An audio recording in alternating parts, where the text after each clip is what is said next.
day everyone, my name is Arshel Fortuna from 3-5. Today we're going to talk about amicable settlement of dispute. But before that, I prepared a short icebreaker. So let's go, join me. Our icebreaker called Would You Rather. So here is instruction. So I as a host will flash a series of Would You Rather questions. And you as a participant will answer each question by typing their choice in the comment section below. Feel free to explain and answer and react to each other's responses to add it more fun. Be creative and honest with your answer because there is no right or wrong on our choices. So let's go, let's start. Would you rather resolve a family dispute within the barangay or involve a legal professional? Next, would you rather to participate in one-on-one negotiation or involve a third-party mediator to help settle the dispute? And for our last is would you rather have a dispute settled by a barangay captain or a lawyer? And that's a wrap. Thank you for participating our icebreaker. Now let us move on to our discussion for today. The amicable settlement of disputes. And for our objective, we have to define and understand the concept of amicable settlement of dispute, explore the various methods of amicable settlement of dispute, explain the step-by-step process of amicable settlement of dispute. We also have to recognize the importance of voluntary participation and good faith, and recognize the importance of communication and compromise. And last is to evaluate the outcomes and benefits of amicable settlement of dispute. Are you ready? Let's start. The amicable settlement of dispute is a peaceful way to resolve a conflict, where people agree to settle their differences without going to court. This process is deeply rooted in the Filipino culture, which values harmony and maintaining good relationship in the community. This idea is legally supported by law that encourage people to use mediation, conciliation, and negotiation as a way to resolve a conflict effectively. One of the key laws in the past was the Presidential Decree 1508, also known as Pambarangay Law, which created a system to resolve dispute within the barangay without needing to go to the court. The law author is Alfredo Flores de Jar, who emphasized that people should try to resolve their conflicts through mediation before going to court. This law later replaced by the Local Government Code of 1991. On the other hand, the Katarungang Pambarangay system is a local justice system in the Philippines that helps to resolve dispute in the barangay. It is similar in other countries like Solomon Island, Nigeria, where traditional ways of settling disputes are mixed with modern legal system. The barangay captain, together with a group called Lupong Tagapamayapa, oversees this process, but they don't have the power for a regular court. This system helped to reduce the number of cases going to the regular courts, making it an alternative way for people to resolve a conflict at the community level. It is a form of compulsory mediation, meaning people are required to go through this process before considering going to the court. Every year, the barangay justice system handles many cases, and because the rules are more flexible and accessible, it helps to resolve dispute faster than the regular courts. Now, let us see the other various methods used for amicable settlement of dispute. In the Philippines, there are several ways to settle a dispute. This method helps the parties involved to communicate and find solution together. So here's the main method. First is the mediation. There is a neutral third party or mediator that helps the disputing parties talk and find solution together. The mediator does not have the power to decide for them. Next is the conciliation. This is almost similar to mediation, but the conciliator can suggest a solution to help the parties agree. Next is the barangay level dispute resolution. The local dispute must first be settled in the barangay using mediation led by Lupong Tagapamayapa. Next is the arbitration.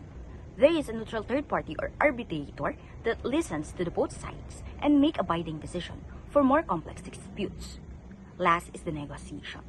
The party talks directly to each other to find solution without involving the third party. Let us move on to the step-by-step process of amicable settlement of dispute. First is filing a complaint.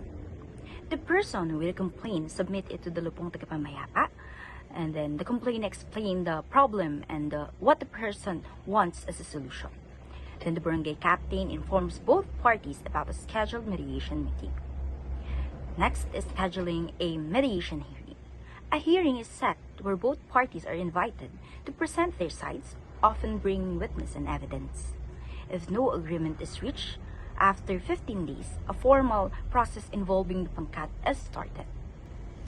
Next is the mediation session. The mediator helps both parties to discuss their issues and work towards agreement, guiding them to understand each other's points of view. Next is the negotiation of the mediator helps both parties brainstorm solution and negotiates an agreement. If they need more time, this process can be extended by 15 days. Next is the drafting of settlement. Once an agreement is reached, the mediator writes down the term clearly in a settlement document for both parties to review. Next is signing the settlement. Both parties sign the agreement showing they accept the terms. The settlement is approved by the lupong tagapamayapa, making it legally binding. Lastly is the compliance and enforcement, where both parties must follow the settlement terms. If one party doesn't comply, the other can ask for legal help. If the settlement fails, the case can proceed to regular courts. Here is why voluntary participation and good faith is important in amicable settlement of dispute. Because voluntary participation means that both parties are willing to take part in the process and have control over the outcome. They work together to find solution instead of having one forced on them by the court. This cooperation leads to a better outcome, as both sides are likely to agree and follow settlement. It also helps to reduce tension, making the process more peaceful and fair. While good faith means both parties must be honest and open during the resolution process. Acting in good faith builds trust between parties and mediator, which is crucial to find a fair and lasting solution. This prevents either side from using unfair tactics, ensuring the process remain balanced and just. The importance of communication and compromise in amicable settlement of dispute. Communication helps both parties express their needs and concerns, making it easier to find a common ground. Open and honest dialogue build trust, prevent misunderstanding, and encourage cooperation, which leads to more creative and lasting solutions. Clear communication also helps avoid future dispute by ensuring both sides fully understand the agreement. Next is compromise. It means that both sides are willing to make concessions to reach an agreement that satisfies everyone. It speeds up the resolution process and helps to maintain positive relationships, especially in dispute involving family or community.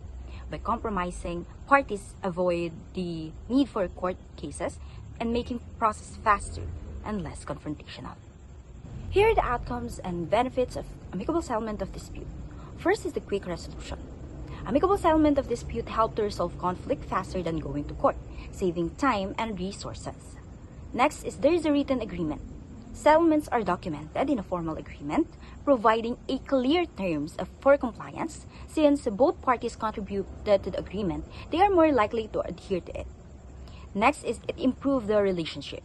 The focus of communication and collaboration during the process can strengthen the relationship between the parties, making future interaction healthier.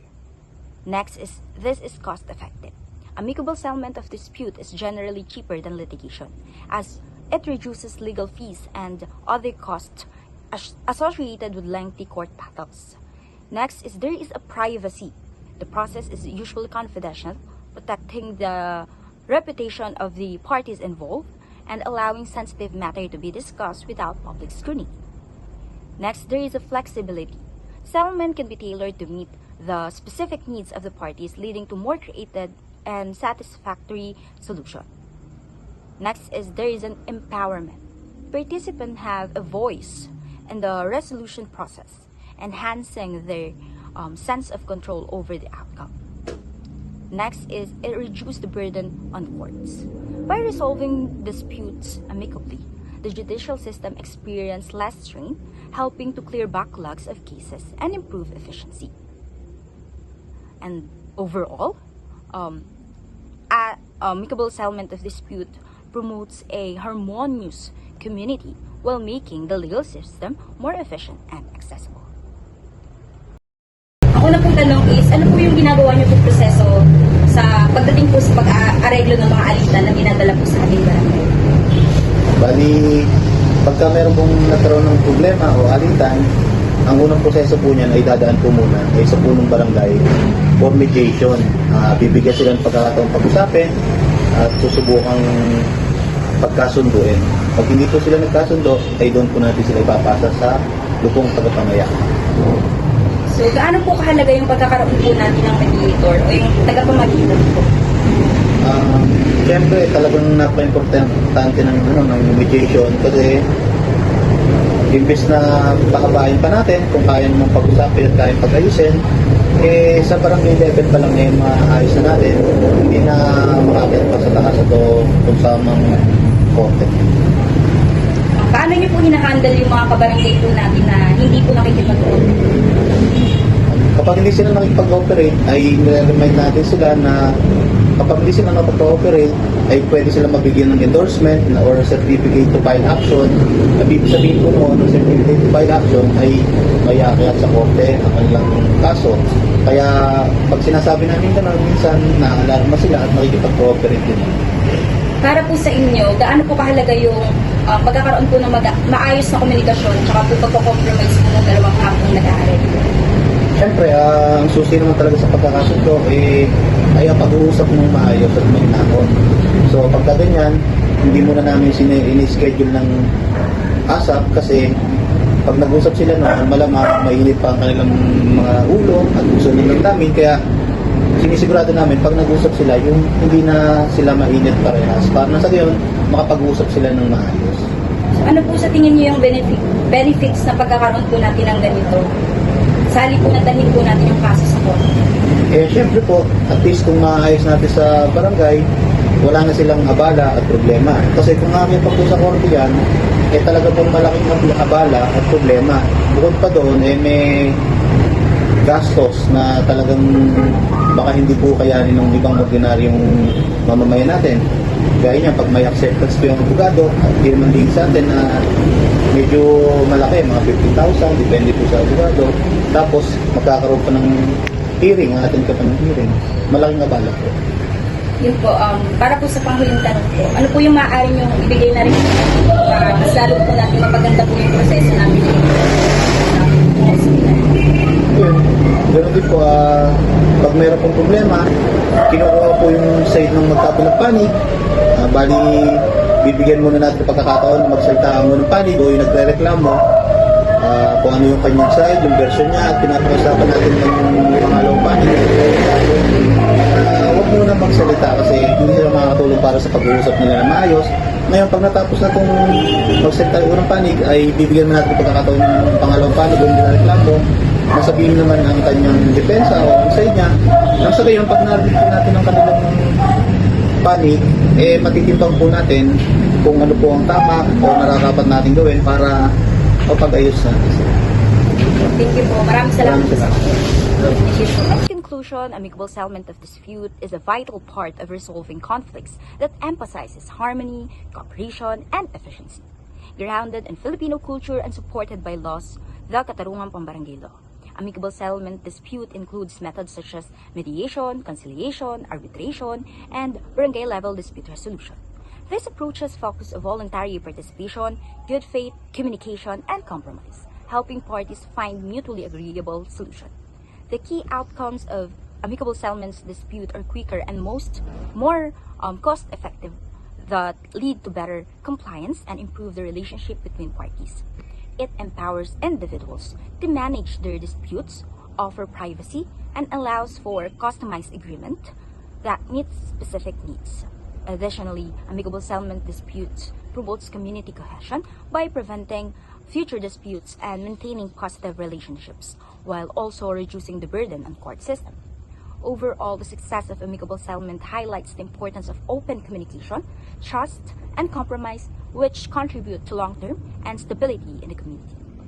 As I said, the amicable settlement dispute system offers a cost-effective and community-focused way to resolve conflicts, benefiting individuals and judicial system rooted in Filipino culture and supported by the law, like Local Government Code of 1991. Promoting this system is essential. So here are some ways to enhance effectiveness.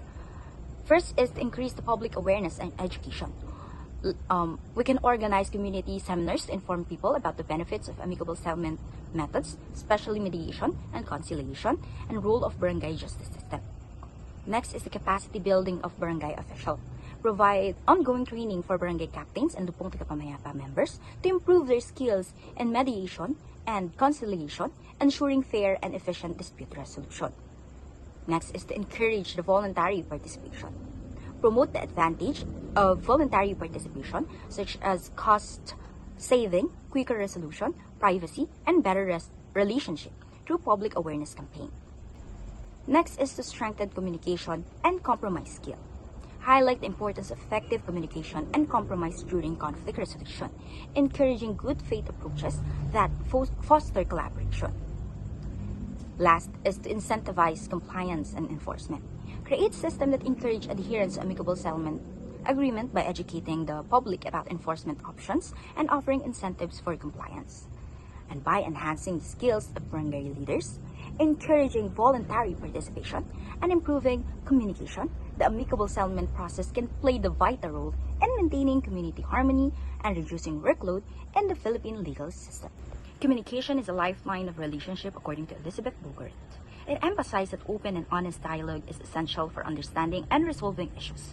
In the context of amicable settlement of disputes, effective communication helps parties express their concerns, listen to each other, and reach mutual agreements, fostering harmony and avoiding conflict escalation.